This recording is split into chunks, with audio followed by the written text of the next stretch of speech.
Crimes in Modern Indian History for the India Today magazine. And when I finally did, the very first question my publisher asked me was why I wrote the book after all these years.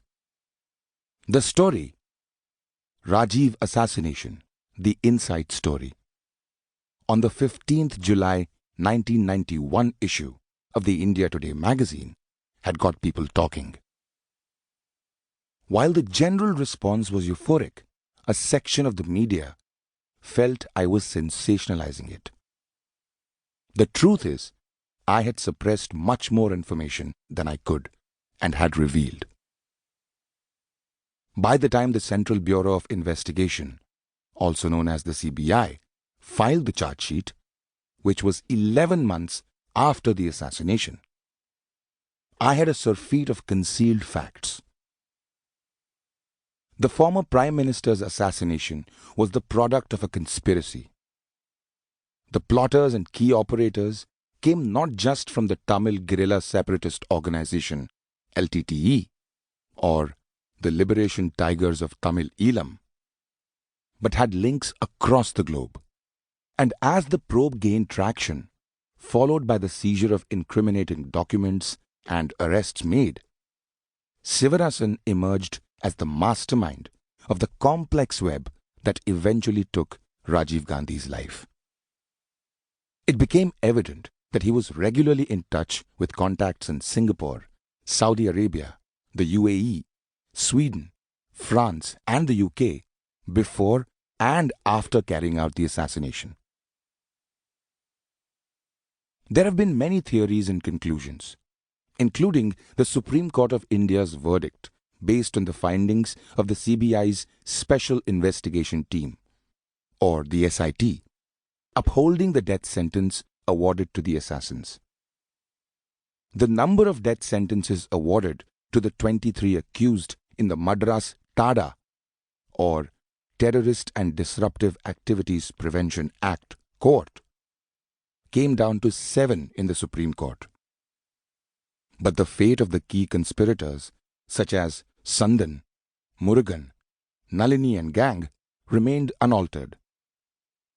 The Jain Inquiry Commission, headed by Justice Milab Chand Jain, set up to look into the, quote, larger conspiracy behind the assassination, was flooded with allegations against the P.V. Narasimha Rao government, slowing down the pace of inquiry and ignoring, hiding and suppressing vital evidence that could have led the investigators to the doorstep of some influential people in Delhi. But what nobody could throw light on was Rao's motive. One of the finest officers in the SIT, Amit Verma, was later inducted into the commission to assist Justice Jain. Incidentally, Verma had huge differences of opinion with his chief, D.R. Karthikeyan, over the possibility of a, quote, foreign hand in the assassination. The commission was looking into one Amos Radia and Georgi Betchar as agents operating for the Israelis in India. And in the days that followed, startling depositions and intelligence intercepts made before the commission indicated that Subramanian Swamy may have had prior knowledge of a threat to Rajiv and had communicated the same to the former Prime Minister's party.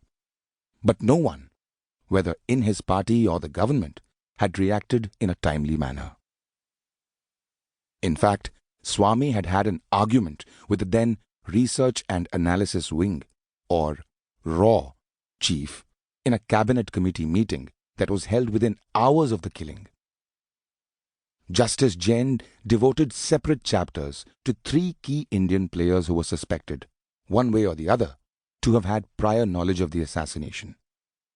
The evidence looked more circumstantial though, but a political will to examine them further was shamelessly ignored by New Delhi. In my journalism career spanning over 10 years, there was no place better than India Today for investigating the Rajiv Gandhi assassination case. It was my greatest experience, the most rewarding, and yes, the most controversial. While India Today backed me to the hilt,